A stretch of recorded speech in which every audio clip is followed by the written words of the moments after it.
आज 22 मई है और ये पहला ट्रिप है बबसर टॉप का 2025 का। ये पहला ट्रिप है बबसर टॉप पे हम आए हैं। इस साल बर्फ़ मेरे ख्याल में बहुत कम पड़ा है, जिसकी वजह से बर्फ़ अभी बहुत कम है। यहाँ पे बर्फ़ है ही नहीं। और आप मेरे पीछे देख रहे हैं पहाड़ों पे बर्फ़ है और सब्ज़ा नमूदार होने लगा है। और मौसम इतना ज़्यादा ठंडा नहीं है।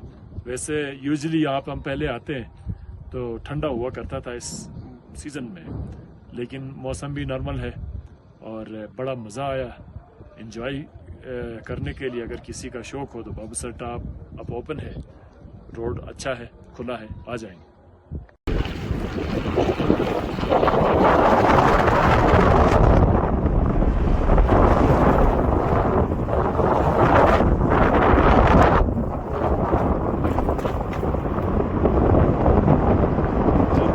बबसर टॉप से नीचे जो लैंडस्केप का व्यू नज़र आ रहा है आपको, ये चेक करें।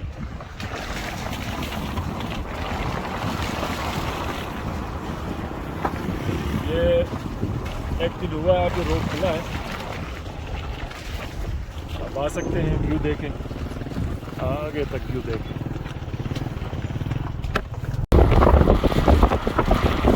बबसर टॉप ये देखें, 22 मई है और अभी बबसर टॉप पे चढ़े हैं।